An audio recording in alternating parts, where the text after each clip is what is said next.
আজকে মানুষের ধর্ম এই প্রবন্ধটা পড়া হবে। মানুষের ধর্ম প্রবন্ধটায় আমরা এখানে লক্ষ্য করে দেখব যে একদম ওই প্রবন্ধের শেষের দিকে দেখো লেখা রয়েছে সম্পাদিত। সম্পাদিত মানে এখানে দুটো জায়গাতে একটু এডিট করা হয়েছে। শুরুর দিকের কয়েকটা অনুচ্ছেদ কেটে দেওয়া হয়েছে, মাঝখানের একটুখানি অংশ বিয়োগ করা হয়েছে। তো মানুষের ধর্ম প্রবন্ধটার সম্পর্কে প্রাথমিক কথা বিশেষ কিছু বলার নেই। একটা কথাই বলার আছে, সেটা হলো এটা নেওয়াও হয়েছে মানুষের ধর্ম এই গ্রন্থ থেকে। কলকাতা বিশ্ববিদ্যালয় থেকে কমলা বক্তৃতামালার অন্যতম গ্রন্থ হিসাবে মানুষের ধর্ম প্রকাশিত হয় 1933 সালের মে মাসে। কলকাতা বিশ্ববিদ্যালয় থেকে প্রকাশিত হয় কমলা বক্তৃতামালা এই সিরিজের। কমলা বক্তৃতামালা এটা বছরে একবার করে হতো। বিষয়টা হচ্ছে এই যে আশুতোষ মুখোপাধ্যায় তখন কলকাতা বিশ্ববিদ্যালয়ে আছেন। আশুতোষ মুখোপাধ্যায়ের এক কন্যা ছিল, উনি মারা গেছিলেন, তার নাম হচ্ছে কমলা। সেই কমলার স্মরণার্থে আর কি এই বক্তৃতামালার আয়োজন করা হতো। তো বিভিন্ন সময় বিভিন্ন রেকর্ডিং হচ্ছে। তো সেখানে অনেকেই বক্তৃতা দিতে এসেছিলেন, বিভিন্ন টপিক ঠিক করা হতো। তো রবীন্দ্রনাথ আমন্ত্রণ পান 1932 সালে। ওইখানে আর কি 1932-এ অগস্টে রবীন্দ্রনাথের কাছে আর কি অ্যাপ্লাই করেন, মানে বিশ্ববিদ্যালয়ের তরফ থেকে। এবং মোটামুটি ভাবে রবীন্দ্রনাথ এই প্রবন্ধ 3টে আলাদা আলাদা বক্তৃতা রবীন্দ্রনাথ দিয়েছিলেন। বক্তৃতাগুলো দিয়েছিলেন 1933-এর জানুয়ারিতে, এবং এটার জন্য দীর্ঘদিন রবীন্দ্রনাথকে প্রিপারেশন নিতে হয়েছিল এই বক্তৃতা দেওয়ার জন্য। এবং রবীন্দ্রনাথ খুব সচেতনভাবেই খুব চেষ্টা করে এই বক্তৃতাগুলো রেডি করেছিলেন, সেটা এখানে ওনার চিঠিপত্রের মধ্যে এইসব রয়েছে আর কি। তো যাই হোক, 1933 সালের জানুয়ারি মাসের 16 তারিখ, 18 তারিখ আর 20 তারিখ এই 3 দিন কলকাতা বিশ্ববিদ্যালয়ের সেনেট হলে মানব ধর্ম বিষয়ক 3টি প্রবন্ধ রবীন্দ্রনাথ পড়ে শোনান। তো এই 3টে প্রবন্ধ পরবর্তীকালে প্রবাসী পত্রিকাতে আবার ছাপা হয়। তো মানব ধর্ম প্রবাসী পত্রিকাতেও ছাপা হয়েছিল। আচ্ছা, এর মধ্যে প্রথম যে বক্তৃতাটা, অর্থাৎ 1933 সালের 16ই জানুয়ারি যে বক্তৃতাটা দিয়েছিলেন প্রথম দিন, 3টে বক্তৃতারই শিরোনাম ছিল মানুষের ধর্ম। এর মধ্যে প্রথম দিনের বক্তৃতাটা, ওইটা থেকে আমাদের এই পাঠ্যাংশটা নেওয়া হয়েছে। এই হলো গিয়ে বিষয়। তো আমাদের এই পাঠ্যাংশে যেটা রয়েছে, যেখান থেকে আমাদের মূলত এমসিকিউ আকারে প্রশ্ন আসতে পারে, সেটা হলো এরকম যে প্রবন্ধটার যে মূল নির্যাস সেটা হচ্ছে মানুষের যে স্বাভাবিক ধর্ম, ওখানে নাম ছিল মানব ধর্ম। মানবের যে নিজস্ব ধর্ম, ধর্ম বলতে বৈশিষ্ট্য, সেই বৈশিষ্ট্যটা কি, তার স্বরূপ কি, সেই বিষয়টাই রবীন্দ্রনাথ এই প্রবন্ধের 3টে আলাদা আলাদা বক্তৃতাতে একই কথাই ঘুরে ফিরে তিনি আলোচনা করেছেন। আলোচনার মধ্যে স্বাভাবিকভাবেই ভারতের যে আধ্যাত্মিক ঐতিহ্য, আমাদের উপনিষদ, অন্যান্য যে আমাদের যে শিকড়গুলো, সেগুলোর থেকে রবীন্দ্রনাথ কোট করছেন, এবং তার যে নির্যাস, সেই নির্যাসটাকেই রবীন্দ্রনাথ এখানে ফুটিয়ে তুলছেন। এই হলো গিয়ে বিষয়। তো এখানে এডিট করে আমাদের, যেহেতু এটা ক্লাস 10-এর জন্য পাঠ্য করা হয়েছে, সুতরাং এখানে ওই চেষ্টা করা হয়েছে যে ক্লাস 10-এর ছাত্রদের বা ছাত্রীদের উপযোগী করে যতটা পারা যায় পরিবেশন করা। সেই কারণে এখানে পারতপক্ষে একটাই মাত্র এরকম আমরা সংস্কৃত কোটেশন দেখি, বাকি মোটামুটি রবীন্দ্রনাথের যে ভাবনা সেটা মোটামুটি একটু সহজভাবে প্রকাশিত হয়েছে। মানুষের ধর্ম কি, মানুষের স্বাভাবিক বৈশিষ্ট্য কি? বিজ্ঞানীরা বলবেন, বিজ্ঞানী বলতে জড় বিজ্ঞানীরা, তারা বলবেন যে মানুষের ধর্ম হচ্ছে জন্মগ্রহণ করা, বেড়ে ওঠা, খাবার খাওয়া, সেক্স করা, বংশ বিস্তার করা এবং মোটামুটি একটা সামাজিক জীবন যাপন করে একটা সময় এখান থেকে বিদায় নেওয়া। তো মোটামুটি মানুষের যে বৈশিষ্ট্য সেটা এরকমই। একটু কেউ কেউ এর থেকে এক ধাপ বাড়িয়ে বলেন যে মানুষ অন্য প্রাণীদের তুলনায় কিছুটা উন্নত, মানে মানুষ একটু চিন্তা ভাবনা করতে পারে, মানুষের মনন আছে, মানুষ নিজের জীবনটাকে ইচ্ছে মতো পরিচালিত করতে পারে, ইত্যাদি ইত্যাদি। রবীন্দ্রনাথ এখানে এই দ্বিতীয় অর্থটাকেই আরো গভীরভাবে তুলে ধরার চেষ্টা করেছেন, যেটা আমাদের ভারতবর্ষে অতীত কাল থেকে বলা হয়েছে। রবীন্দ্রনাথ এই প্রবন্ধগুলো লেখার সময়কালে চিঠি লিখছেন বিভিন্ন জনকে। তার মধ্যে একটা চিঠিতে রবীন্দ্রনাথ বলছেন যে এই কথাগুলো সবই আমি বলে ফেলেছি, আমি নয়, আমাদের দেশে কখনো না কখনো বলা হয়েছে, সবই পুরনো কথা, কিন্তু আমি চেষ্টা করছি সেই পুরনো কথাটাকে একটু নতুন করে রিপ্রেজেন্ট করার মানুষের সামনে। তো এখানে আমরা সেটাই দেখি যে কথাগুলো পুরনো, মোদ্দা কথা মানুষ শুধু জন্মগ্রহণ করা, একটু খাবার খাওয়া, একটু যৌনতা উপভোগ করা, তারপরে দৈহিকভাবে বেড়ে ওঠা এবং একটা সময় মারা যাওয়া, এই যে ছোট্ট গণ্ডি, এই গণ্ডির মধ্যে আবদ্ধ নয়। মানুষের যে স্বাভাবিক ধর্ম সেটা এর থেকে অনেক অনেক উপরের, যে ধর্মটা মানুষকে প্রণোদিত করে এই যে একেবারে দেহকেন্দ্রিক জীবন, সেই দেহকেন্দ্রিক জীবন থেকে ওপরে উঠে একদম মনন কেন্দ্রিক যে জীবন, আধ্যাত্মিক যে জীবন, সেই জীবনের স্তরে পৌঁছে যাওয়ার। এই হচ্ছে মূলত এই প্রবন্ধটার মূল কথা। এখানে যেটা রয়েছে, আমাদের এই ক্ষুদ্র আমি থেকে যে ব্রহ্ম সত্য, বিশ্ব ব্রহ্ম বা বিশ্ব যে সত্তা, বৈশ্বিক সত্তা যেটা, সেই ব্রহ্মের সত্তা, সেই বিশ্বের সত্তাকে নিজেদের জীবনে অনুভব করা, এই অনুভব করাটাই মানুষের স্বাভাবিক ধর্ম। এই কথাটাই ঘুরে ফিরে এখানে বিভিন্নভাবে তুলে ধরার চেষ্টা করা হয়েছে। তো তোমরা সামনে বইটা রাখো, আমি এখানেও আমি বই পড়তে থাকি এবং বই পড়তে পড়তে আমরা এগোতে থাকি। ওকে, বলছে মানব দেহে বহু কোটি জীবকোষ। এই যে প্রথম যে প্যারাগ্রাফটা রয়েছে, অনুচ্ছেদটা রয়েছে, এই অনুচ্ছেদে বলছে যে মানুষের দেহের ভেতরে কি চলছে। সংক্ষেপে জিনিসটা এরকম, প্রথমে একটু বলে নি, সেটা হচ্ছে এই যে মানুষের দেহ, এই দেহের ভেতরে কি রয়েছে, অসংখ্য লক্ষ লক্ষ কোটি কোটি কোষ রয়েছে, আমরা জানি দেহকোষ। এই কোষগুলো আপাত বিচ্ছিন্ন, একটা কোষের থেকে আর একটা কোষ স্বতন্ত্র এবং তাদের নিজস্ব এক একটা অস্তিত্ব আছে।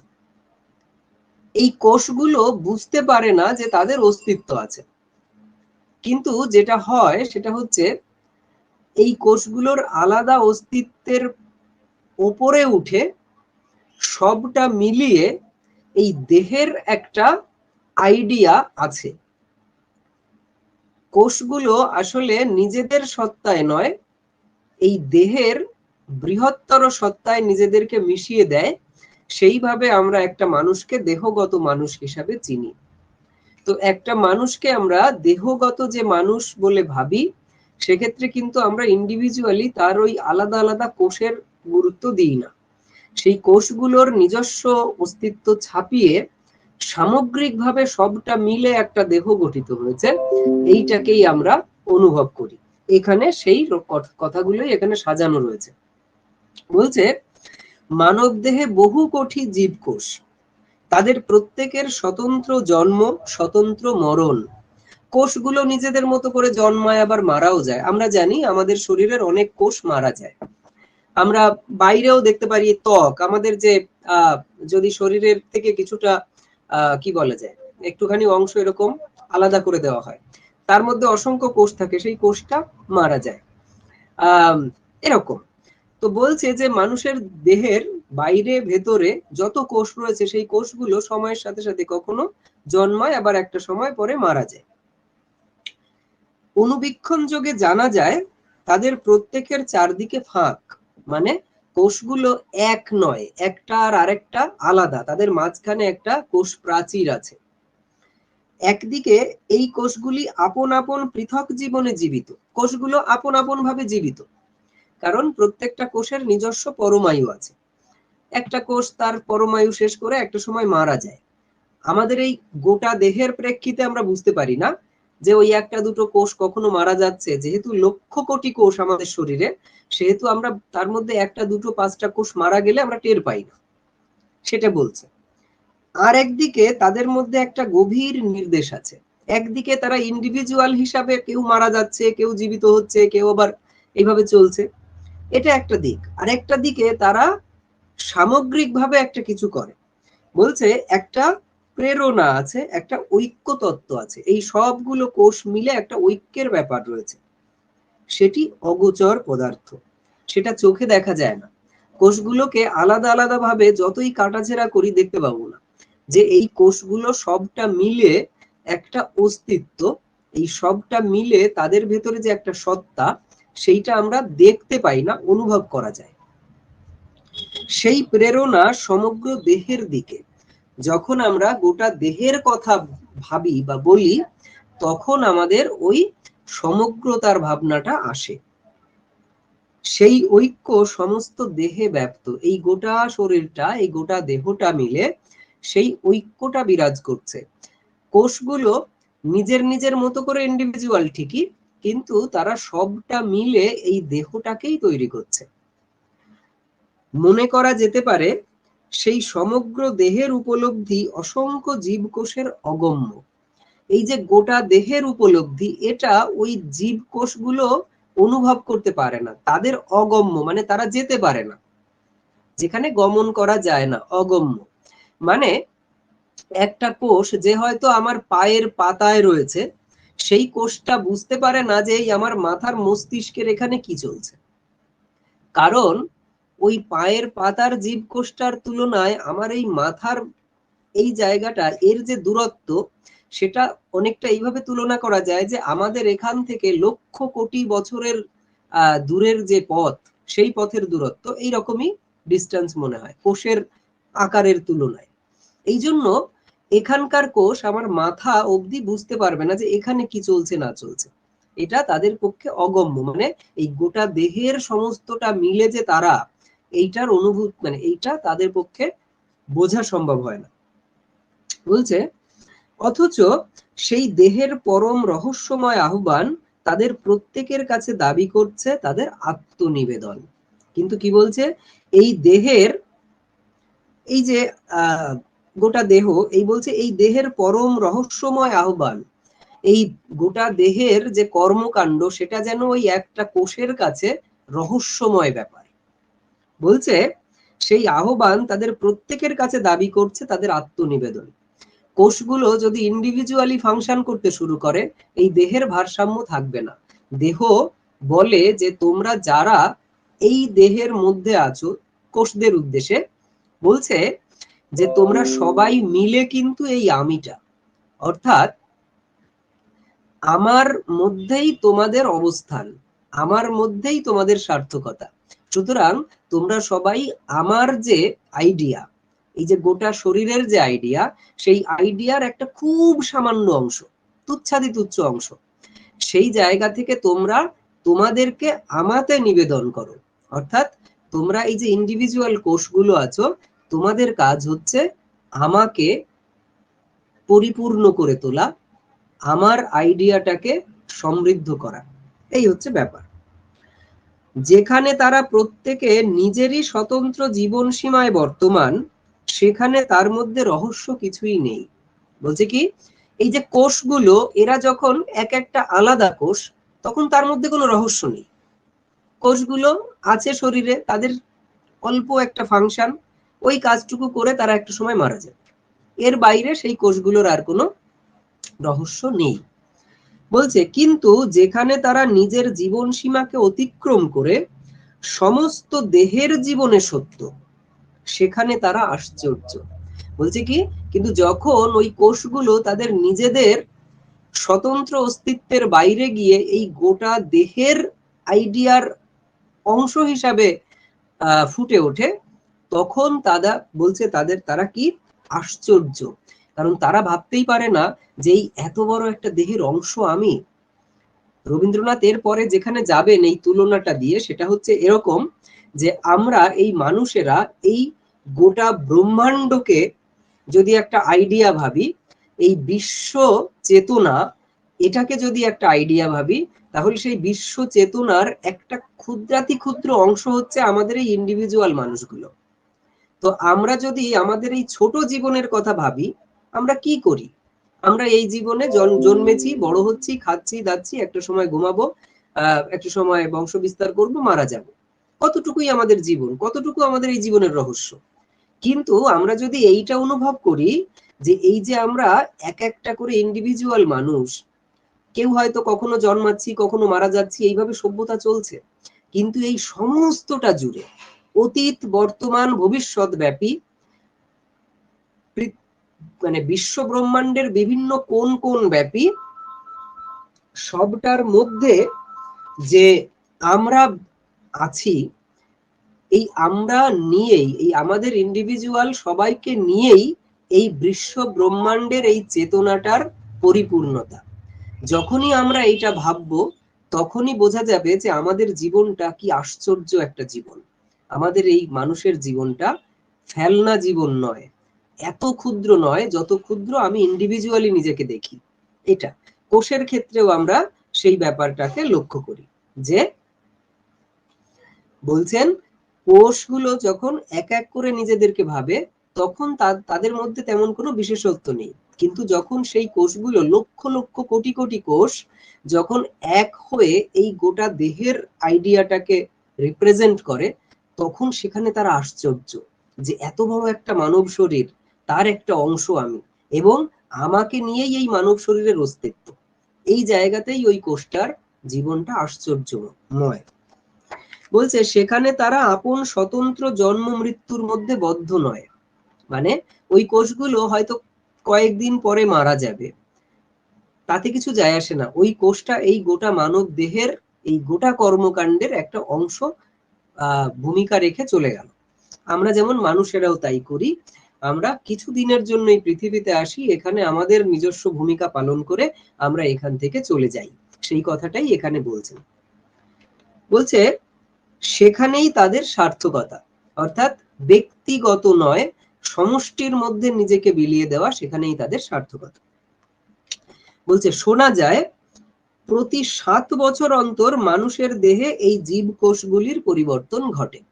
রবীন্দ্রনাথ অনেকটাই তখনকার দিনে 1932 সালের কথা আমরা বলছি, 32-এর শেষের দিকে, সেই সময়কালে রবীন্দ্রনাথ রিসার্চ করেছেন নিশ্চয়ই, তার গবেষক বন্ধুদের, বিজ্ঞান গবেষক বন্ধুদের কাছ থেকে তিনি এই তথ্যগুলো নিয়েছেন নিশ্চয়ই। সেটা হচ্ছে প্রতি 7 বছর অন্তর মানুষের দেহে এই জীবকোষগুলির পরিবর্তন ঘটে, অর্থাৎ 7 বছর বাদে একটা কোষ পরিবর্তিত হয়ে যায়, মারা যায়, বা হয়তো সে সরে গিয়ে তার জায়গায় নতুন কোষের জন্ম হয়, এরকম। তারা বিদায় নেয়, অর্থাৎ তাদের পৃথক সত্তা থাকে না, তারা শরীর থেকে চলে যায়, তাদের পৃথক সত্তা আর থাকে না। কিন্তু তাদের মধ্যে যে সত্তা সমস্ত দেহের আয়ুর অন্তর্গত, বলছে তাদের ইন্ডিভিজুয়াল ওই যে পরমায়ুর গণ্ডিটা, সেটা বেশি দিনের নয়, 7 বছর বলছে। কিন্তু তাদের একটা অংশ এরকম যে এই গোটা দেহের পরমায়ুর একটা অংশ হয়ে যায়। একটা মানুষ বেঁচে থাকে প্রায় 60, 70, 80, 90, 100, 120, 30 বছর। এই যে এত বছর একটা মানুষ বাঁচলো, এই মানুষটার এই 100 বছর বাঁচার পিছনে ওই কোষটারও অজস্র অবদান রয়েছে। সেই ভূমিকাটুকু বলছে যে সেই ভূমিকাটুকুর ক্ষেত্রে এরা স্বতন্ত্র। বলছে তারা বিদায় নেয়, অর্থাৎ তাদের পৃথক সত্তা থাকে না, কোষগুলো মারা যায়, কিন্তু তাদের মধ্যে যে সত্তা সমস্ত দেহের আয়ুর অন্তর্গত, অর্থাৎ যেটা তাদের স্বদৈহিক নয়, অর্থাৎ যেটা তাদের নিজেদের দেহের গণ্ডির মধ্যে সীমাবদ্ধ নয়, বিশ্বদৈহিক। বিশ্বদৈহিক বলতে তাদের তুলনায় এই মানব শরীর তো একটা গোটা বিশ্ব। সেই সত্তা সমস্ত দেহের জীবন প্রবাহে থেকে যায়। অর্থাৎ তাদের আয়ুর একটা দিক হচ্ছে কি, তাদের মারা যাওয়ার সাথে সাথে মুছে যায়, কিন্তু তাদের জীবনের আরেকটা দিক থেকে যায়, যেটা তাদের থেকে পরবর্তীতে সঞ্চারিত হতে হতে এই মানুষটা যে 60, 70, 80, 100 বছর বাঁচছে, এই মানুষটার এই গোটা পরমায়ুর মধ্যে তার একটা অংশ থেকে যায়। বলছে দেহে কখনো কখনো কর্কট রোগ অর্থাৎ ক্যান্সার জন্মায়। সেই ক্যান্সার একান্তই স্বতন্ত্র, বলা যেতে পারে তার মধ্যে দেহাত্মবোধ নেই। কখনো কখনো দেহে ক্যান্সার এসে যায় অর্থাৎ রোগ এসে যায়। বলছে এই রোগ স্বতন্ত্র, দেহের সঙ্গে এর একাত্মের কোনো অনুভূতি নেই। অর্থাৎ ক্যান্সার তার যে বৈশিষ্ট্য সেটা দেহের বৈশিষ্ট্যের সম্পূর্ণ বিপরীত, এটাই বলতে চাইছে।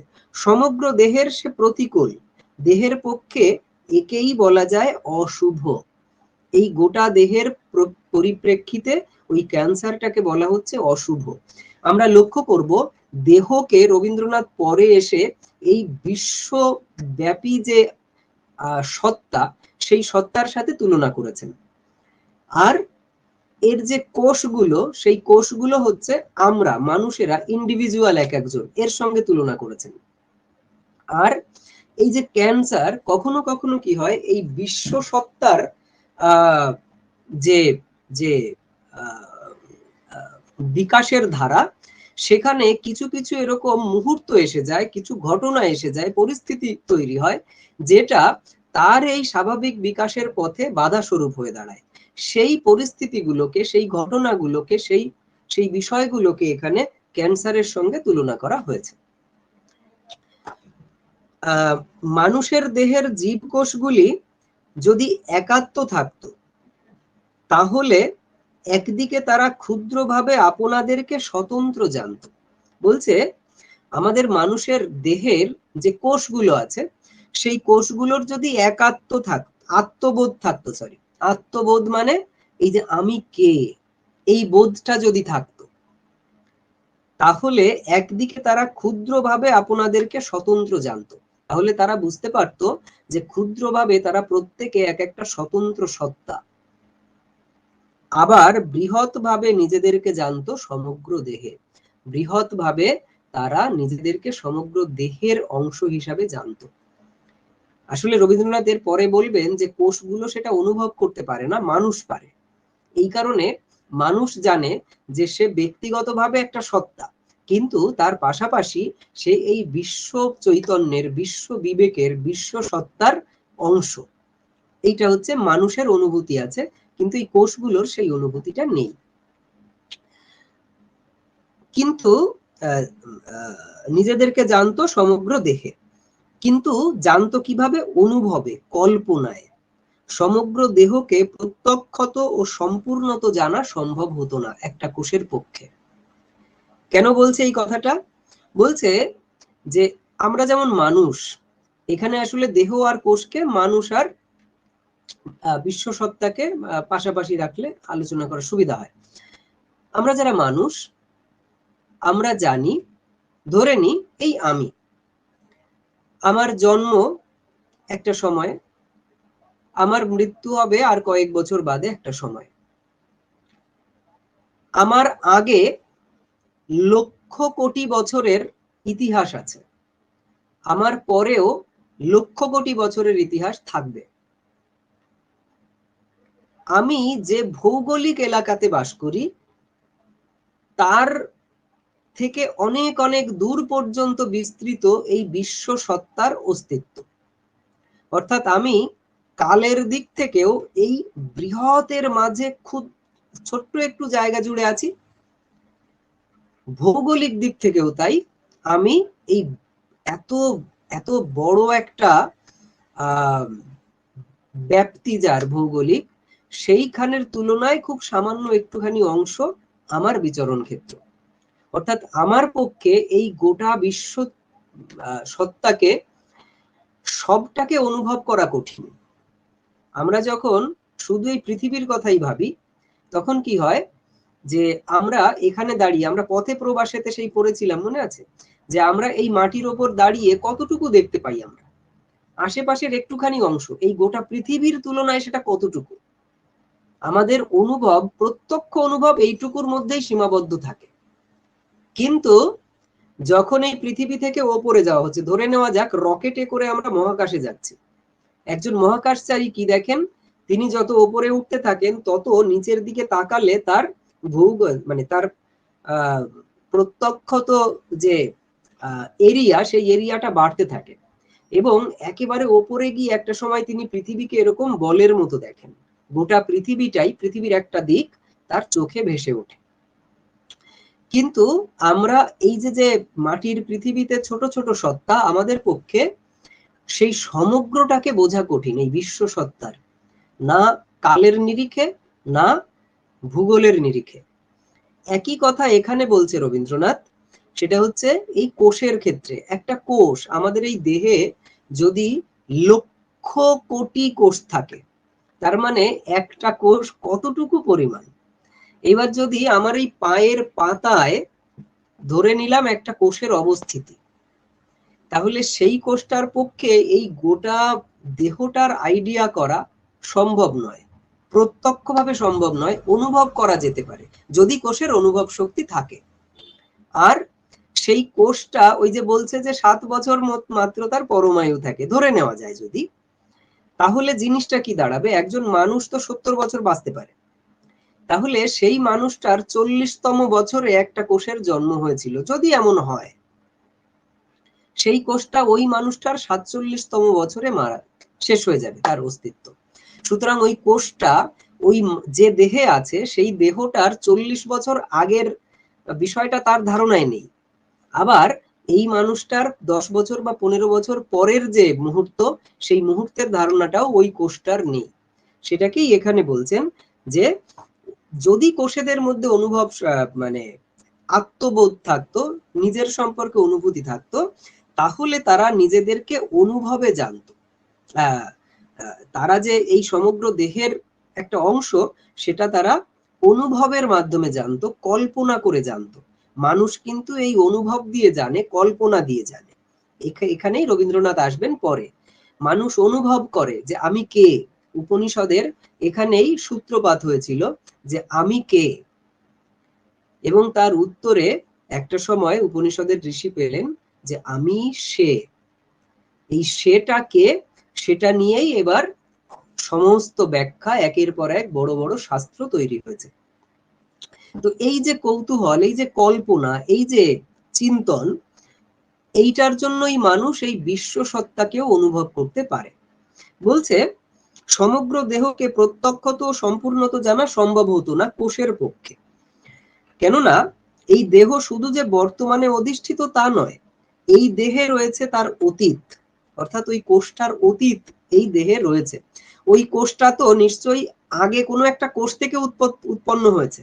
ঠিক যেমন মানুষ, একজন মানুষ থেকে আরো দুজন মানুষের জন্ম হয়, বা একজন বা 5 জন মানুষের জন্ম হয়, কোষের ক্ষেত্রেও একই রকম ভাবে ঘটে, অর্থাৎ বংশ পরম্পরা থাকে কোষেরও, মানুষেরও। বলছে আরো এক প্রত্যক্ষাতীত পদার্থ রয়েছে যা সর্বদেহব্যাপী কল্যাণ, যাকে বলি স্বাস্থ্য, যাকে বিশ্লেষণ করা যায় না। দেহের মধ্যে আরেকটা কোন আইডিয়া থাকে, থাকে স্বাস্থ্য, এই আইডিয়াটা, যেটাকে বিশ্লেষণ করা যায় না, আমরা অনুভব করি। আর বিশ্ব প্রক্রিয়া, বিশ্ব সত্তার ক্ষেত্রে আমরা এটাকে কি বলবো, বিশ্ব সত্তার এই বিকাশ, যে সুন্দরভাবে তার যে বিকাশের দ্বারা, এটাকেই দেহের স্বাস্থ্যের সঙ্গে তুলনা করা যেতে পারে। বলছে সমগ্র জীবন রক্ষার গভীরতর চেষ্টা প্রত্যেক জীবকোষের আছে। প্রত্যেকটা জীবকোষ তারা চেষ্টা করে এই গোটা দেহের কি করে আরো সমৃদ্ধি ঘটে, এই জীবনটা কি করে আরো সুরক্ষিত থাকে, প্রত্যেকটা কোষ কিন্তু সেই চেষ্টা করে। আমরা মানুষেরাও এই চেষ্টাটা করি যে আমাদের এই যে বিশ্ব, আমাদের এই যে বিচরণ ক্ষেত্র, এই সবটা কি করে আরো সুন্দর হতে পারে, এই মানব সভ্যতা বা এই আমাদের তৈরি করা সভ্যতা, এটা কতটা সুন্দর হতে পারে আমাদের প্রচেষ্টায়। মানুষও ইন্ডিভিজুয়ালি সেই চেষ্টা করে। বলছে যে চেষ্টা রোগের অবস্থায় সর্বদেহের শত্রু হননে নিজেদের আত্মহানিও ঘটায়। বলছেন কি অদ্ভুত ভাবে দেহের ফাংশনের মধ্যে মানুষের জীবনকে মিলিয়ে দিচ্ছেন। বলছেন যে যখন বাইরের কোনো শত্রু আক্রমণ করতে আসে দেহকে, আমরা জানি ইমিউনিটি বলি, এরকম নানা কথা দিয়ে আমরা সেই ব্যাপারটাকে বোঝাই। যখন বাইরের কোনো শত্রু আমাদের শরীরকে ধ্বংস করতে আসে, তখন আমাদের শরীরের ভেতরে আমাদের কোষগুলো সজাগ হয়ে ওঠে। আমাদের ভেতরে অটোমেটিক কিছু সিস্টেম রয়েছে প্রকৃতিগতভাবে, তারা অটোমেটিক্যালি অ্যাক্টিভ হয়ে যায়। আমরা বলি আমাদের দেহের ভেতরের সৈনিক তারা, এবং তারা ওই বাইরের শক্তিটার বিরুদ্ধে মোকাবিলা করে। যার দেহে ওই শক্তিটা যত বেশি, তার দেহ ওই বাইরের শত্রুর আঘাত থেকে ততটা নিজেকে প্রোটেক্ট করতে পারে। যেমন কিছুদিন আগে ভাইরাস এসেছিল, করোনা ভাইরাস, এবং আমাদের শরীরের ভেতরে ওই যে সৈন্য আছে ইমিউনিটি, সে কতটা তৈরি হয়ে ওইটাকে প্রতিহত করতে পারলো, এটার উপর নির্ভর করে ওই মানুষটার স্বাস্থ্য কেমন থাকবে। তো বলছে এই বিশ্ব ব্রহ্মাণ্ডের একটা স্বাস্থ্য আছে, সেই স্বাস্থ্যটা কি না আমাদের এই সভ্যতা যাতে আরো ভালো হয়ে ওঠে। কিভাবে ভালো হবে? এর যে খারাপ প্রভাব, কিছু কিছু পরিস্থিতি এসে যায়, কিছু মানুষ, কিছু এমন কিছু এলিমেন্ট আছে যে এলিমেন্ট গুলো আমাদের এই বিশ্ব সত্তার যে স্বাস্থ্য সেটাকে মাঝে মাঝে দূষিত করতে চায়, কলঙ্কিত করতে চায়। কিন্তু মানুষ সামগ্রিকভাবে নিজেরা একে অপরের সঙ্গে হাতে হাত রেখে সেটার মোকাবিলা করে। এটা বলছে দেশপ্রেমিক যেমন করে দেশের জন্য প্রাণ দেয়। কি অদ্ভুত কথা, যে আমাদের কোষগুলো, অনেক কোষ এরকম আছে তারা নিজেরা মারা গিয়েও চেষ্টা করে আমাদের দেহটাকে বাঁচিয়ে দিতে, ঠিক যেন দেশপ্রেমিকরা তাদের দেশকে রক্ষা করার জন্য যেভাবে নিজেদের জীবন দেয়। এই চেষ্টার রহস্য অনুসরণ করলেই বোঝা যেত এই ক্ষুদ্র দেহগুলির চরম লক্ষ্য, অর্থাৎ পরম ধর্ম এমন কিছুকে আশ্রয় করে যাকে বলবো তাদের বিশ্ব দেহ। অর্থাৎ এখানে এসেই রবীন্দ্রনাথ বলছেন যে দেখো আমাদের দেহের মধ্যেও এমন একটা সিস্টেম ইনবিল্ট রয়েছে যে আমাদের দেহের দিকে যদি কোনো রকমের আক্রমণ বাইরের থেকে আসে, তখন আমাদের দেহের যে পার্টিকুলার এক একটা কোষ তারাও অ্যাক্টিভ হয়ে যায় এবং তারাও চেষ্টা করে প্রয়োজনে নিজেদের আত্মহনন করেও আমাদের দেহটাকে সুরক্ষিত করার। তো এর থেকেই বোঝা যায় যে আমাদের এই মানুষের ক্ষেত্রেও সেটা, আমাদের এই ক্ষুদ্র দেহের অতীত একটা বিশ্ব সত্তা আছে, এখানে বলছে বিশ্ব দেহ। মানুষও আপন অন্তরের গভীরতর চেষ্টার প্রতি লক্ষ্য করে অনুভব করেছে যে সে শুধু ব্যক্তিগত মানুষ নয়, সে বিশ্বগত মানুষের এক আত্ম, বিশ্বগত মানুষের একটা আত্মা সে। আমরা এর আগে অন্য রচনার আলোচনার ক্ষেত্রে আমরা এটা পড়েছি বা আলোচনা করেছি যে মানুষের আসলে ইন্ডিভিজুয়াল অস্তিত্বটাই বড় কথা নয়, বড় কথা সে এই বিশ্বব্যাপী সত্তার একটা অংশ। এটা এই সেই বিরাট মানব অবিভক্তঞ্চ ভূতেষু বিভক্তমিব চ স্থিতম, মানে বলতে চাইছে এরকম যে অবিভক্ত যে সত্তা, সেই সত্তারই যখন ভূতের মধ্যে আসে তখন তারা বিভক্ত হয়ে যায়, হ্যাঁ, মানে আলাদা আলাদা হয়ে যায়। অর্থাৎ সেই গোটা একটা পরম সত্তা, যে অখণ্ড সত্তা, সেই অখণ্ড সত্তাই আমাদের উপনিষদ বলছে যে টুকরো টুকরো অবস্থাতে এরকম আমাদের ইন্ডিভিজুয়াল আলাদা আলাদা অস্তিত্ব হয়ে পৃথিবীতে বিরাজ করে, কিন্তু আসলে তারা আসলে এক আত্ম, অর্থাৎ তাদের সবার মধ্যে একই আত্মা, অর্থাৎ সেই পরম সত্তা একই, তারই একটা অংশ আমরা, সেটাই বলছে এখানে। সেই বিশ্ব মানবের প্রেরণায় ব্যক্তিগত মানুষ এমন সকল কাজে প্রবৃত্ত হয় যা তার ভৌতিক সীমা অতিক্রমের মুখে। ভৌতিক সীমা মানে দেহের সীমা। আমাদের দেহের সীমা অতিক্রম করে আমরা এমন কিছু করি, এই যে আমরা অন্য মানুষের বিপদে আপদে ছুটে যাই নিজের জীবনকে বিপন্ন করেও। কেন? কারণ আমার এই দেহের কথা তখন আর মনে থাকে না, ইন্ডিভিজুয়াল অস্তিত্বের কথা মনে থাকে না, তখন আমাদের মনে পড়ে যে না, ওই মানুষটাও আমারই মতো মানুষ, তিনি আসলে আমারই অংশ, অতএব তাকেও রক্ষা করা আমার কর্তব্য। এইভাবেই আমরা বিশ্ব দেহটাকে রক্ষা করার চেষ্টা করি।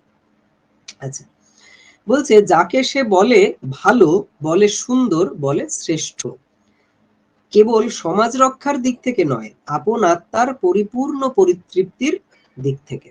অর্থাৎ শুধু যে সামাজিক কারণে যে আমার প্রতিবেশী খারাপ আছে আমি তার পাশে গিয়ে দাঁড়ালাম, এটা শুধু সামাজিক ভাবে নয়।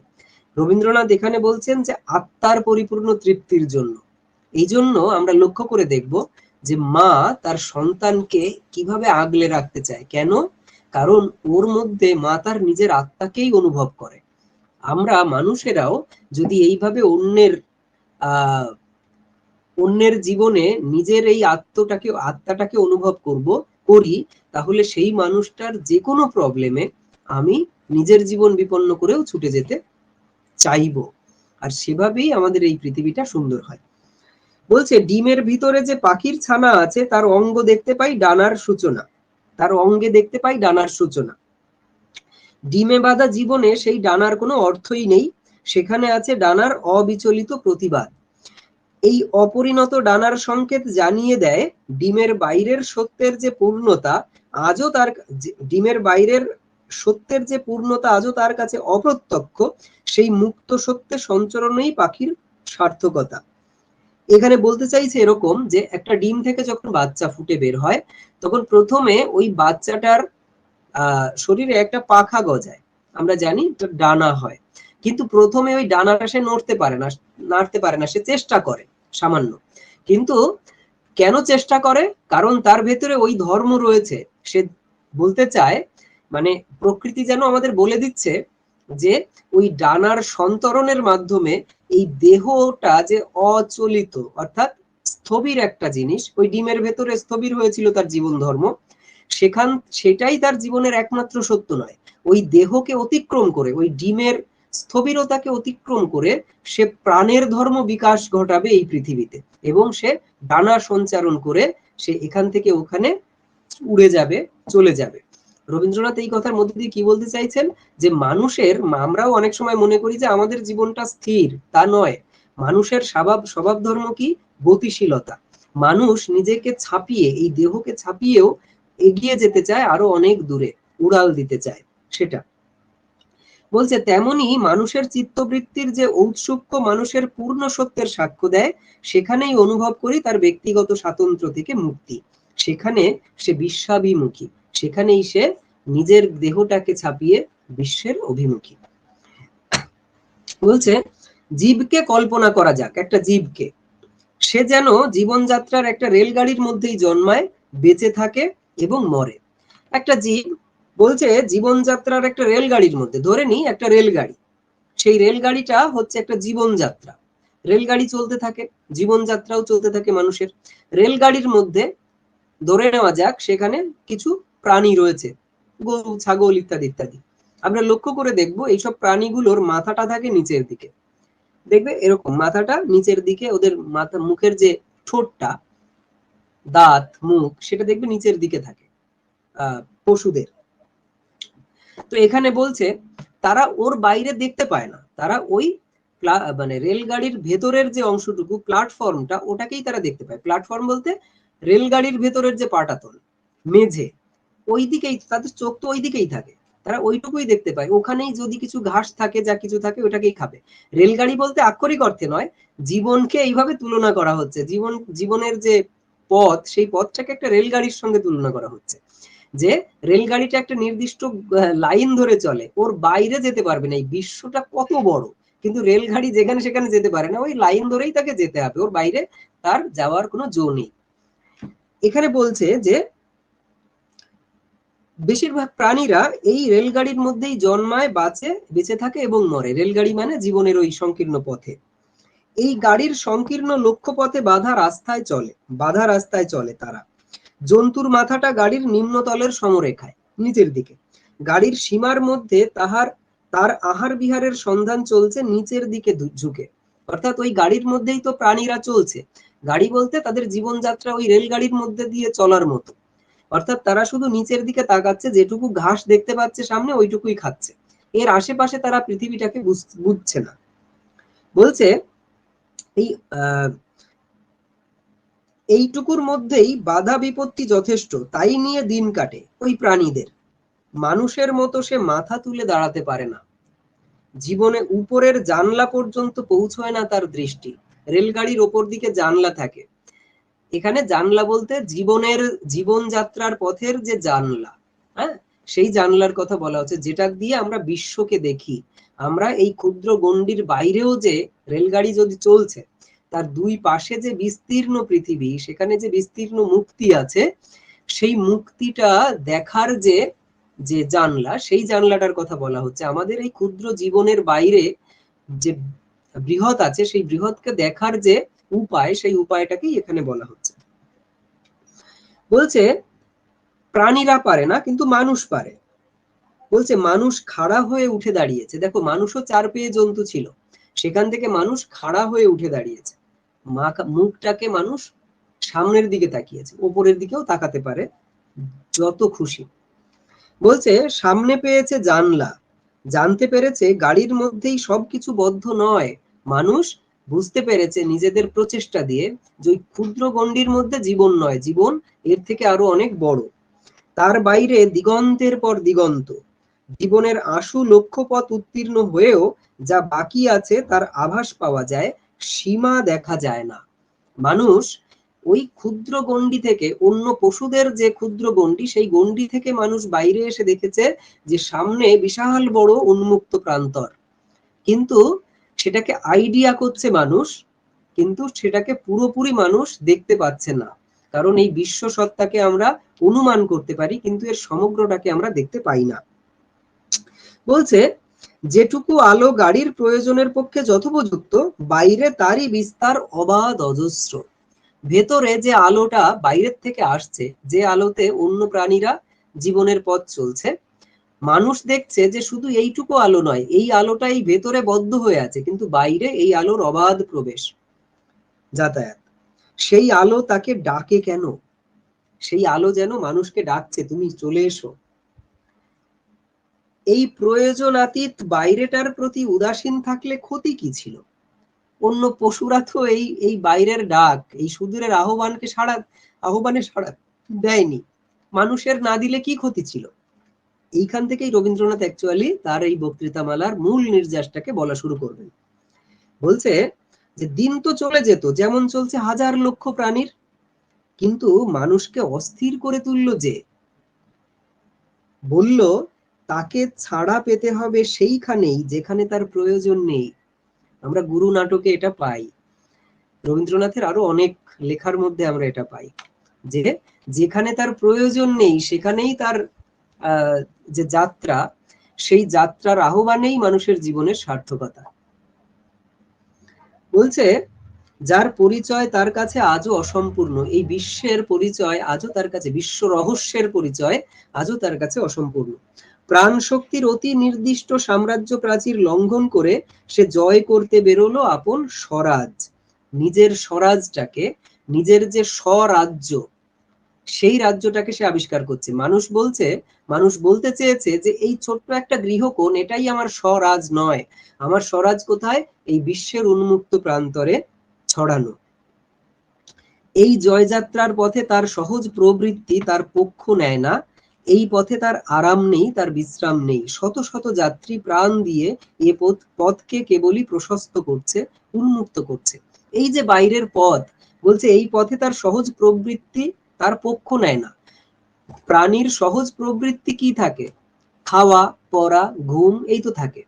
কিন্তু বলছে এই যে মানুষ সুদূরের আহ্বানে সাড়া দিচ্ছে, সেই আহ্বানে মানুষের স্বাভাবিক প্রবৃত্তি পক্ষ নেয় না, কারণ স্বাভাবিক প্রবৃত্তির কাছে এর কোনো মূল্য নেই। যে মানুষ নাবিক হয়ে ছুটে চলে যাচ্ছে দূর সমুদ্রে, সেইটা একটা বৈষয়িক মানুষ কি বুঝবে তার অনুভূতি? একটা বৈষয়িক মানুষের কাছে ওটা একটা পাগলামি মাত্র। নীললোহিত বা হিমু, এই যে চরিত্রগুলো, এই চরিত্রগুলো হচ্ছে এই রকম মানুষ। একটা বৈষয়িক মানুষ এদেরকে বুঝবে না কখনো। বৈষয়িক মানুষের কাছে এরা অর্থহীন একটা পাগল, এরকমই মনে হবে এদের জীবনটা। বলছে দেহের দিকে মানুষকে বিচার করে দেখা যাক। এবার আবার বলছে দেহের দিকে আমরা কি দেখি? সে উঠে দাঁড়িয়েছে, মানুষ আর পাঁচটা প্রাণীর মতো নয়। এমন কথা বলা চলে না যে দাঁড়াবে না তো কি। এখন যদি কেউ বলে তা মানুষ দাঁড়াবে না তো কি, মানুষ কি ওইভাবে চার পায়ে হাঁটবে? রবীন্দ্রনাথ বলছেন না, দাঁড়ানো সহজ নয়। অন্য প্রাণীরা তাহলে দাঁড়াতে পারে না কেন? সহজ নয়। পাখির দেহের ছন্দটা দ্বিপদী, পাখিদের দেহের ছন্দটা দুই পদের, কারণ ওদের দেহটাই এমন যে দুই পায়ে ওদের দেহটা দিব্যি এঁটে যায়। মানুষের দেহটা চতুষ্পদ জীবের প্রশস্ত ছন্দে বানানো, মানুষের দেহটা তো পাখির ছন্দে বানানো না, মানুষের দেহটা প্রকৃতি বানিয়েছিল পশুর ছন্দে, সামনের দিকে দুটো পা, পিছনের দিকে দুটো পা, এইভাবে। চার পায়ের ওপর লম্বা দেহের ওজন সামনে পিছনে ভাগ করে দিলেই এমনতর দেহটাকে একসঙ্গে বহন ও সঞ্চালন তার পক্ষে সহজ হতে পারত। এই যে মানুষ খাড়া হয়ে হাঁটে, এটা অনেক কষ্টের। একটা গরুকে খাড়া হয়ে হাঁটতে দিলে বোঝা যেত যে কি কষ্টের সে জীবনটা। কিন্তু মানুষ আপন দেহের স্বভাবকে মানতে চাইল না। এই যে স্বভাব কি? প্রকৃতির স্বাভাবিক প্রবৃত্তি মানুষকে বানানোর কি, যে মানুষ এইভাবে চার পায়ে হাঁটবে, কিন্তু সেটাকে মানুষ মানতে চাইল না। এজন্য সে অসুবিধা সইতেও রাজি। তার জীবনে অসুবিধা আসছে অনেক রকম, তবু সে বলছে ঠিক আছে তাই হবে, কিন্তু আমি দুই পায়ে দাঁড়াবো। চলমান দৈর্ঘ্য দেহের ভারসাম্য সাধনা করলে ওই দুই পায়ের ওপরই, সেটা সহজ সাধ্য নয়, অন্য প্রাণীরা পারবে না। ছেলেদের প্রথম চলার অভ্যাস দেখলেই তা বোঝা যায়। বাচ্চারা যখন প্রথমে হামাগুড়ি থেকে দুই পায়ে হাঁটার চেষ্টা করে, তখন বোঝা যায় যে কত কঠিন দুই পায়ে চলার চেষ্টা করা। শেষ বয়সে বৃদ্ধের লাঠির ওপর ভর দিতে হয়, সেও এক প্রমাণ যে এই দেহটাকে দুই পায়ের ওপর রাখা খুব সহজ কাজ নয়।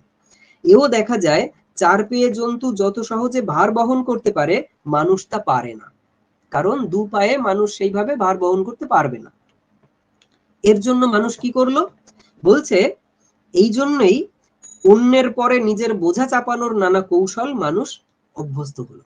এই জন্য মানুষ আবিষ্কার করলো সেই কৌশলগুলো, যাতে তাকে নিজেকে বইতে হবে না, অন্য প্রাণীর উপর এসে চাপিয়ে দিয়ে নিজে আরাম করবে।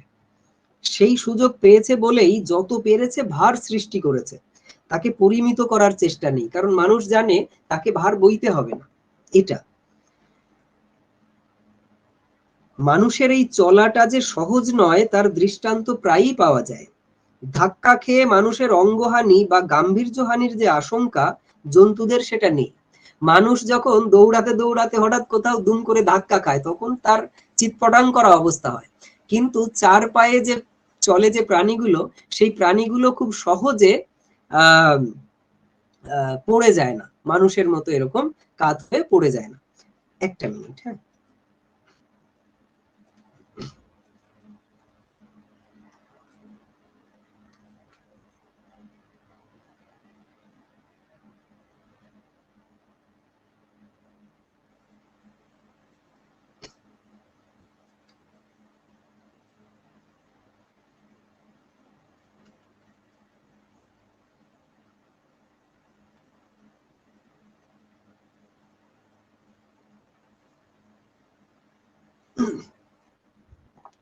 আচ্ছা,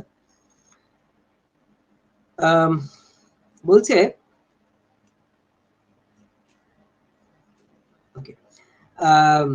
শুধু তাই নয়, ডাক্তারের কাছে শোনা যায় মানুষ উত্তত ভঙ্গি নিয়েছে বলে তার আদিম অবতত দেহের অনেক যন্ত্রকে রোগ দুঃখ ভোগ করতে হয়।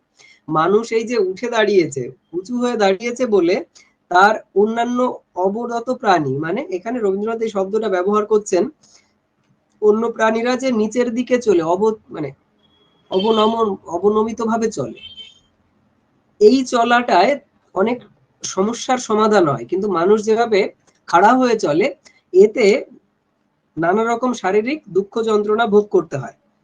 তবু মানুষ স্পর্ধা করে উঠে দাঁড়ালো। তারপরও মানুষ সমস্ত অসুবিধাকে মেনে নিয়েও বলল যে আমরা চার পেয়ে চলবো না।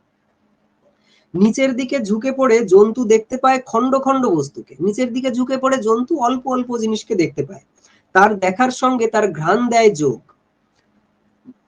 প্রাণীরা কি করে? ঘ্রাণ দিয়েও কিছুটা অনুভব করে। চোখের দেখাটা অপেক্ষাকৃত অনাসক্ত, জ্ঞানের রাজ্যে তার প্রভাব বেশি। চোখ দিয়ে যা দেখছি সেটার মধ্যে আসক্তি কম, কিন্তু জ্ঞান দিয়ে যা অনুভব করছি সেটার প্রভাব অনেক বেশি। এই জন্য যে মানুষগুলো ভালো চোখে দেখতে পান না, তাদের অনুভব শক্তি মানুষের তুলনায় অনেক অনেক বেশি থাকে, যারা চোখে দেখতে পান তাদের তুলনায় অনেক বেশি থাকে। আচ্ছা, ঘ্রাণের অনুভূতি দেহবৃত্তির সংকীর্ণ সীমায়, দেখা ও ঘ্রাণ নিয়ে জন্তুরা বস্তুর যে পরিচয় পায়, সে পরিচয় বিশেষভাবে আশু প্রয়োজনের। কি হয় যে দেখা এবং ঘ্রাণ নিয়ে প্রাণীরা যে যে আইডিয়া পায় যে কোনো কিছুর, সেটা খুব সামান্য, বেশি কিছুর নয়, আশু প্রয়োজনের, মানে এই খাওয়া পড়া ঘুমানো, এই এই ছোট ছোট জিনিসের। উপরে মাথা তুলে মানুষ দেখলো কেবল বস্তুকে নয়, দেখলে দৃশ্যকে, অর্থাৎ বিচিত্র বস্তুর ঐক্যকে। মানুষ মাথা তুলে দাঁড়িয়ে দেখলো, আরে বাবা, এই পৃথিবীতে আলাদা আলাদা জিনিস কিন্তু কি অদ্ভুত ঐক্যে বদ্ধ। এখানে এই উপরের দিকে মাথা তুলে তাকানো বলতে শুধু ফিজিক্যালি নয়, হ্যাঁ, মননের দিক থেকে, ভাবের দিক থেকে। বলছে এই অখণ্ড বিস্তারের কেন্দ্রস্থলে দেখলে নিজেকে। কি অদ্ভুত কথা! মানুষ এই গোটা বিশ্ব সত্তাকে একটা একটা সত্তা হিসেবে দেখছে, আর সেই সত্তার কেন্দ্রকে সে নিজে, এবং তার পরিধিটা এই সমস্ত মানুষকে কেন্দ্র করে, অর্থাৎ সবটা মিলেই এই সত্তার সে অংশ। একেই বলা যায় মুক্ত দৃষ্টি। খাড়া হওয়া মানুষের কাছে নিকটের চেয়ে দূরের দাম বেশি। খাড়া হওয়া মানুষের কাছে নিকটের চেয়ে দূরের দাম বেশি। নিকট মানে খেয়ে পড়ে বেঁচে থাকা, দূর মানে যেটা এই খেয়ে পড়ে বেঁচে থাকার চেয়েও বৃহত্তর জীবন, সেটা। অজ্ঞাত অভাবনীয়র দিকে তার মন হয়েছে প্রবৃত্ত। এই দৃষ্টির সঙ্গে যোগ দিয়েছে অন্তরের কল্পনা শক্তি। মানুষের অন্তরের কল্পনা শক্তিও এই দূরদৃষ্টির সঙ্গে যোগ দিয়েছে। শুধু দৃষ্টি নয়, সঙ্গে সঙ্গে দুটো হাতও পেয়েছে মুক্তি। আগে অন্য প্রাণীরা কি চার পায়ে হাঁটে, মানুষও আগে চার পায়ে হাঁটতো, তার মানে সামনের দুটো হাত কাজে লাগতো। কিন্তু এখন সেই হাত দুটো ওর থেকে মুক্তি পেয়েছে। পায়ের কাজ থেকে হাত যদি ছুটি না পেত, তাহলে সে থাকতো দেহেরই একান্ত অনুগত। মানুষের এই হাত দুটো মানুষকে দিয়েছে আকাশের দিকে হাতটা তুলে দাঁড়ানোর শক্তি, প্রেরণা, যেটা অন্য প্রাণীদের নেই। এরপরে বলছে মানুষের কল্পনা বৃত্তি হাতকে পেয়ে বসলো। দেহের জরুরি কাজগুলো সেরে দিয়েই সে লেগে গেল নানা বাজে কাজে। মানুষ এই হাত দিয়ে কি না করলো, পরিচিত দুটো চারটে কাজ বাদ দিয়েই সে এই হাত দিয়ে এইবার সৃষ্টিশীল কাজে ব্যপ্ত হয়ে পড়লো। এক মিনিট।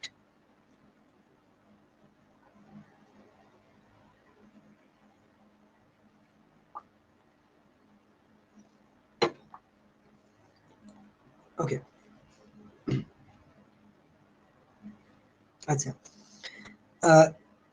জীবনযাত্রার কর্মব্যস্ততায় সে হোল টাইম কর্মচারী রইল না, মানে মানুষের হাত সে লাগলো অভাবিতের পরীক্ষায়। আচ্ছা, অচিন্ত পূর্বের চেতনা রচনায় অনেকটাই অনাবশ্যক।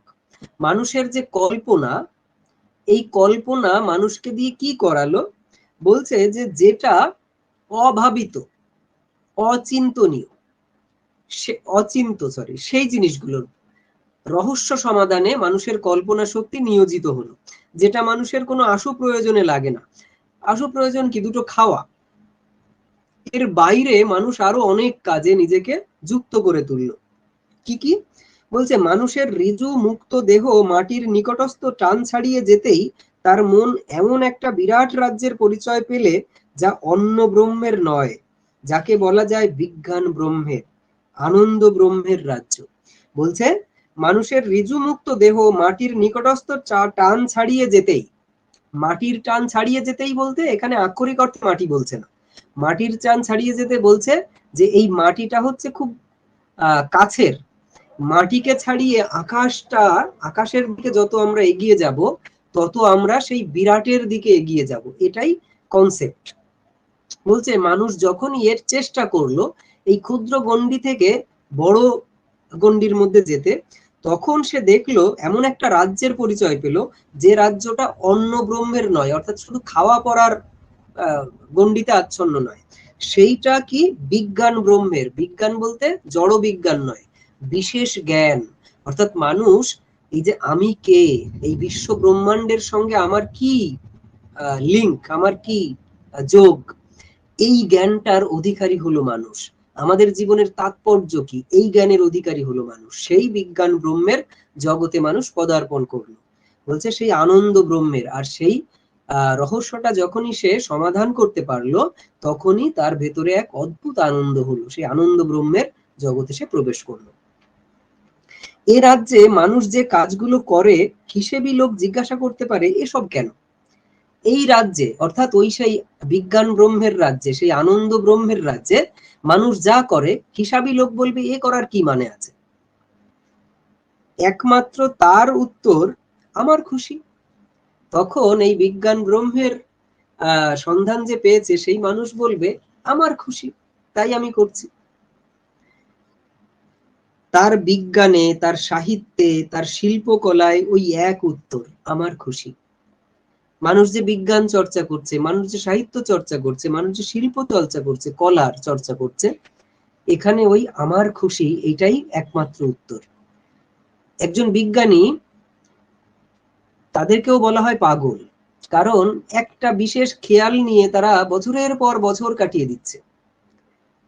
বছর বছর ধরে গবেষণা করে তারা কখনো ফল পাচ্ছে, কখনো পাচ্ছে না, কিন্তু এই খেয়ালেই আমাদের পৃথিবীটা এগোচ্ছে। একজন সাহিত্যিক তার আপন খেয়ালে রচনা করে যাচ্ছে, এটা দিয়ে পেটে ভাত নাও জুটতে পারে, এইটা পরোয়া করে না তারা, তারা ওই সৃষ্টির কাজেই ব্যস্ত। একজন শিল্পী একই কাজ করে।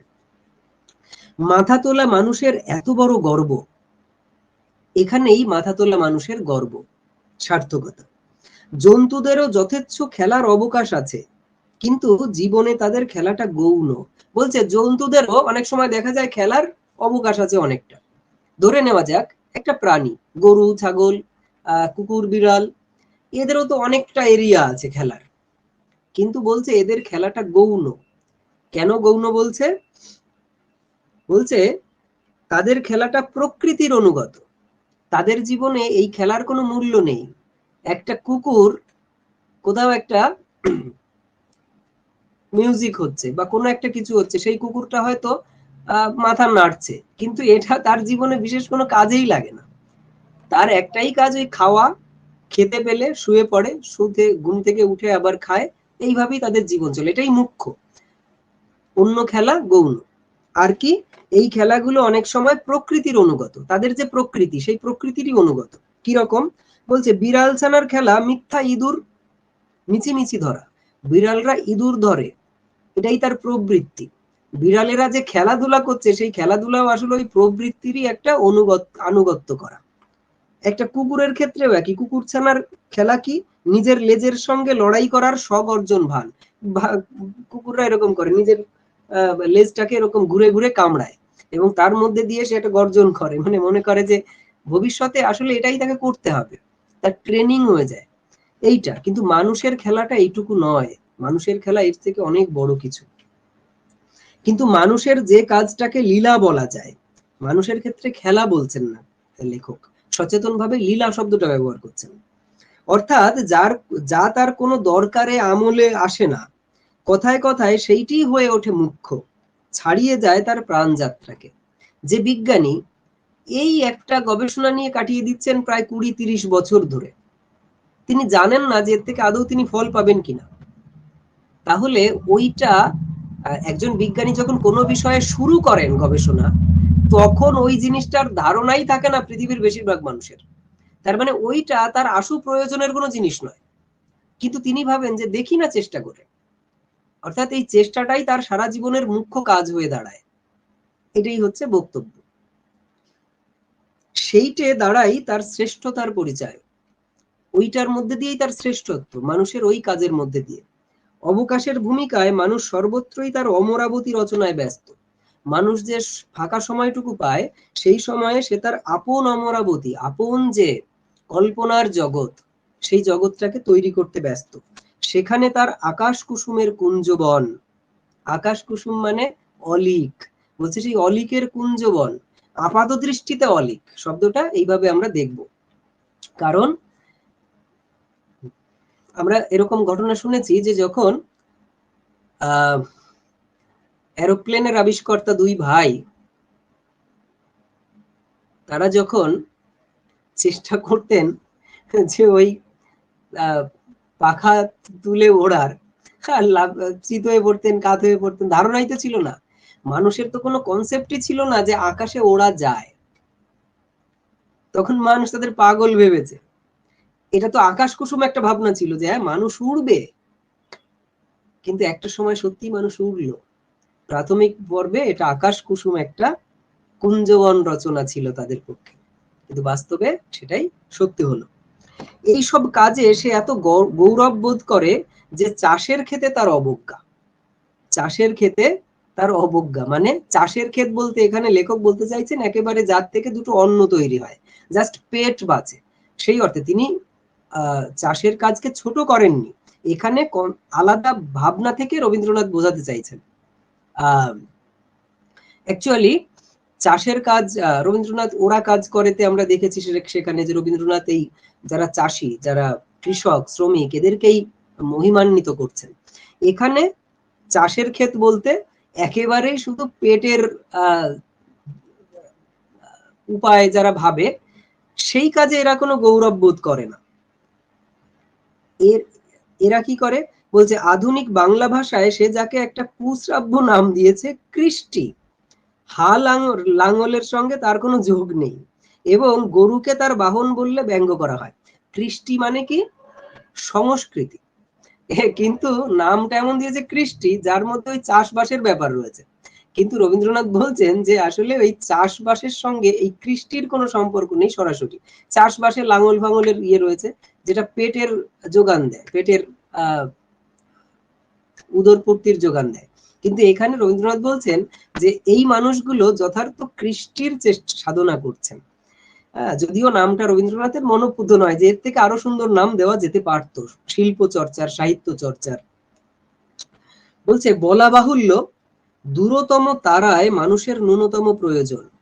বলছে বলাই বাহুল্য, দূরতম তারায় অর্থাৎ এখান থেকে লক্ষ কোটি আলোকবর্ষ দূরে যে তারাটা, নক্ষত্রটা আছে, তাতেই মানুষের কি প্রয়োজন? সেই তারার যে আলোক রশ্মি 4-5 হাজার এবং ততোধিক বৎসর ধরে বোম বিহারী গৃহত্যাগী, তারই দৌড় মাপতে মানুষের দিন যায়, তার রাত কাটে।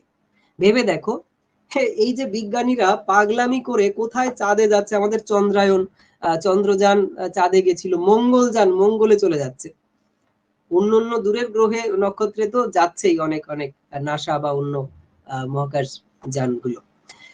বক্তব্য হচ্ছে রবীন্দ্রনাথের যে এগুলো করে কি হবে? এটা থেকে আমার পেটে ভাত জুটবে? জুটবে না। কিন্তু তারপরও কেন এটা করছে মানুষ? করছে কারণ এইগুলো আমাদের বিষয়ী মানুষের চোখে পাগলামি মনে হতে পারে, কিন্তু আসলে এইগুলোই ওই সেই বিশ্ব সত্তার যে একটা নিজেকে ছাপিয়ে যাওয়ার যে প্রাণ শক্তি, ধর্ম, সেই ধর্মের প্রকাশ এগুলোর মধ্যে রয়েছে, নিজেকে ছাপিয়ে যাওয়ার ধর্মটা। বলছে, তাছাড়া মানুষ অকারণে কথার সঙ্গে কথার বিনুনি করে কবিতাও লেখে। রবীন্দ্রনাথ বলছেন শুধু যে ওই নক্ষত্রে যাচ্ছে তা নয়, মানুষ আবার কথার পরে কথা দিয়ে কবিতাও লেখে। কবিতা কি খাওয়া যাবে? এতে কি পেট ভরবে? ভরবে না, তাও লেখে।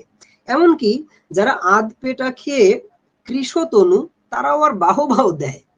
হ্যাঁ, পেটে ভাত নেই কিন্তু কবিতা পড়ে ভাল লাগছে এবং মজাও পাচ্ছে।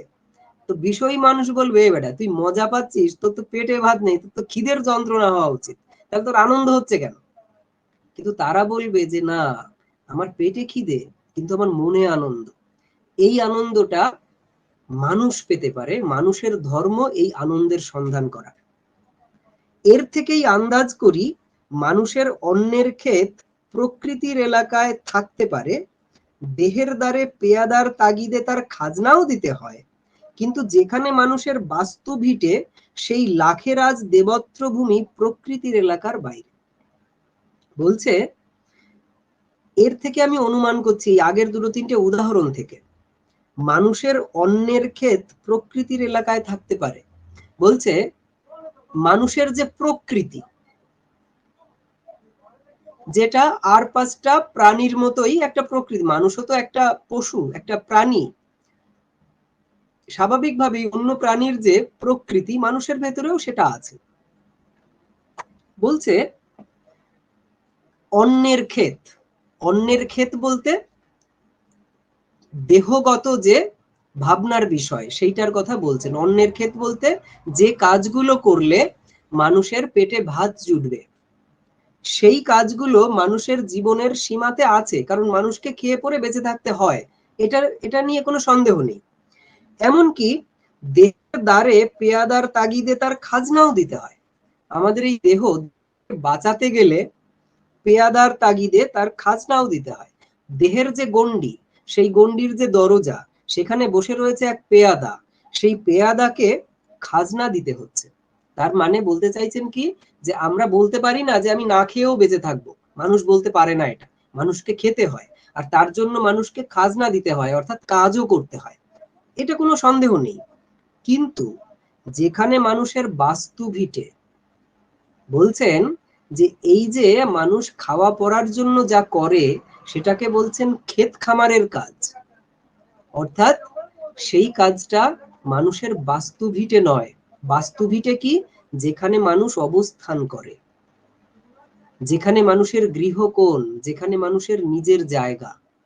এই বাস্তু ভিটেটা আক্ষরিক অর্থে মাটি নয়, এই বাস্তু ভিটেটা হচ্ছে মানুষের যে নিজস্ব মানব ধর্ম, সেই মানব ধর্মের যে ভিতটা, যে ভিত্তিভূমিটা, সেইখানে তার যে আত্মার অবস্থান যেখানে, সেই জায়গাটায় কি আছে, বলছে সেই লাখের আজ দেবত্র ভূমি প্রকৃতির এলাকার বাইরে। মানুষের যে স্বভাব প্রকৃতি, অর্থাৎ আর পাঁচটা পশুর মতোই খেয়ে পরে বেঁচে থাকা, সেই প্রকৃতির এলাকার বাইরে হচ্ছে মানুষের বাস্তু ভিটে, অর্থাৎ মানুষের চিন্তনের জগৎ, মানুষের ভাবনার জগৎ, কল্পনার জগৎ, শিল্প সাহিত্য বিজ্ঞান চর্চার জগৎ। এই জগৎটা হচ্ছে মানুষের বাস্তু ভিটে। আর ওই পেট চালানোর জন্য যে নিছক চাকরি, নিছক এটা হচ্ছে সেই অন্যের ক্ষেত অর্ষণ করা, এটাই বলতে চাইছেন। সেখানে জোর তলবের দায় নেই, অর্থাৎ সেখানে মানুষ যখন সৃষ্টি করে, সেই সৃষ্টির মধ্যে তার কোনো দায় নেই। অর্থাৎ আমাদেরকে পেটের জন্য আমাকে কাজ করতে হয়, এটা একটা দায়। কিন্তু রবীন্দ্রনাথ বলছেন, যখন কোনো কবি কবিতা লিখছেন, সেটা দায় নয়, সেটা মনের আনন্দ থেকে সে করছেন। সেখানে সকলের চেয়ে বড় দায়িত্ব স্বাধীন দায়িত্ব। বলছে কি, সেখানের যে দায়িত্ব সেটা অনেক বড়, সেটা কি, স্বাধীন দায়িত্ব। স্বাধীন, আবার বলছে দায়িত্ব। কেন স্বাধীন? কারণ সৃষ্টির জগৎ চিরকালই স্বাধীন, স্বাধীন না হলে মানুষ সৃষ্টি করতে পারবে না। আবার বলছেন দায়িত্ব। কেন দায়িত্ব? কারণ হচ্ছে এই বিশ্ব সত্তাকে আরো সুন্দর, আরো সজীব, আরো প্রাণবন্ত করাটা আমাদের দায়িত্বের মধ্যেই পড়ে। এর জন্যই আমরা মানুষ, আমরা যে শ্রেষ্ঠ, এই শ্রেষ্ঠত্বের প্রমাণ তখনই পাবো আমরা, যখন ওই দায়িত্বটা আমরা পালন করব।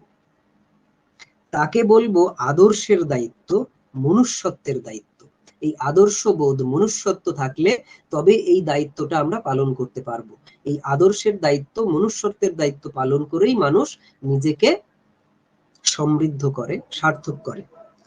দেহের দিক থেকে মানুষ যেমন ঊর্ধ্বশিরে নিজেকে টেনে তুলেছে খণ্ডভূমির থেকে বিশ্বভূমির দিকে, দেহের দিক থেকে, অর্থাৎ আগে 4 পায়ে হাঁটতো, ছোট্ট একটুখানি খণ্ডভূমির ওপরে মানুষের অবস্থান ছিল, সেখান থেকে মানুষ নিজেকে উঠে দাঁড় করিয়েছে, এবার এই বিশ্বটাকে সে চারিদিক ব্যাপী দেখছে। নিজের জানাশোনাকেও তেমনি স্বাতন্ত্র দিয়েছে জৈবিক প্রয়োজন থেকে, নিজের জানাশোনাকেও জৈবিক প্রয়োজনের থেকে স্বাতন্ত্র দিয়েছে। জৈবিক প্রয়োজন কি? খাওয়া পড়া ঘুম, এর থেকে স্বাতন্ত্র দিয়েছে নিজের জানাশোনাকে। মানুষ আরো অনেক কিছু জানার আগ্রহ পোষণ করে এবং জানেও, যেমন ওই দূরে নক্ষত্রে কি আছে, যেমন ওই বিশ্ব ব্রহ্মাণ্ডের ভেতরের সত্তায় কি ছন্দ আছে, এগুলো ব্যক্তিগত অভিরুচির থেকে মানুষ আলাদা করে নিয়েছে নিজের সেই জানাশোনার জগৎকে। আচ্ছা, বলছে জ্ঞানের এই সম্মানে মানুষের বৈষয়িক লাভ না হোক বা না হোক, আনন্দ লাভ হলো। এই যে জ্ঞানের এই সম্মানে, মানুষ যখন জ্ঞানের চর্চা করলো, মানুষ যখন এই জ্ঞানটাকে আহরণ করার সাধনা করলো, তখন তার পেট না ভরুক, তার আনন্দ লাভ হলো নিশ্চিতভাবে। এইটাই বিস্ময়ের কথা, অবাক করার বিষয়, যেটা অন্য কোনো প্রাণী অনুভব করতে পারবে না। পেট না ভরিয়েও কেন হয় আনন্দ? এটা অদ্ভুত ব্যাপার। বিষয়কে বড় করে পায় বলে আনন্দ নয়, আপনাকে বড় করে সত্য করে পায় বলে আনন্দ। বলছে বিষয়কে বড় করে পায় বলে আনন্দ নয়, বিষয় মানে অর্থ সম্পত্তি।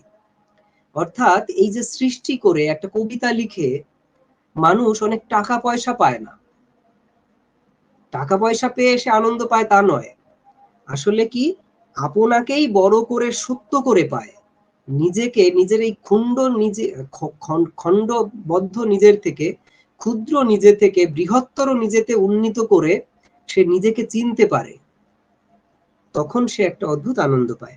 মানব জীবনের যে বিভাগ অহৈতুক অনুরাগের, বলছে মানুষের জীবনের দুটো দিক, একটা ওই পেট চালানোর দিক, একটা হচ্ছে মনের সমৃদ্ধির দিক।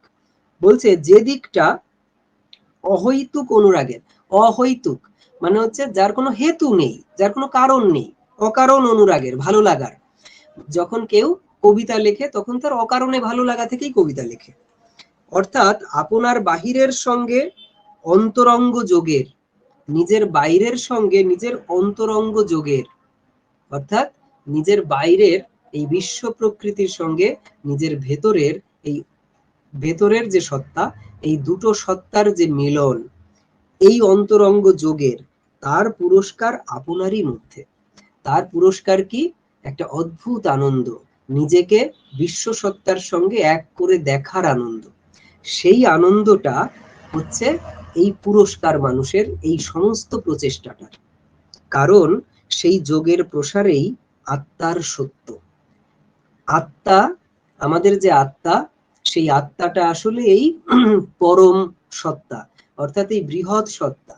বলছে সেই আত্মার সত্য কি না, আমার এই ক্ষুদ্র আমি থেকে ওই বৃহৎ আমি এর মাঝখানের মেলবন্ধন, এটাই হচ্ছে আত্মার একমাত্র সত্য।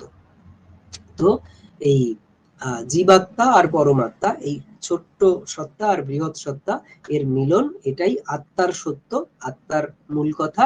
এবং আমাদেরও এটাই জীবনের মানে কি বলা যায় যে মেনে চলা, মনে করা, এটাই আমাদের জীবনের মূল মর্ম আর কি। এটা আমরা যারা উপলব্ধি করব, আমাদের জীবনটা সুন্দর হয়ে উঠবে।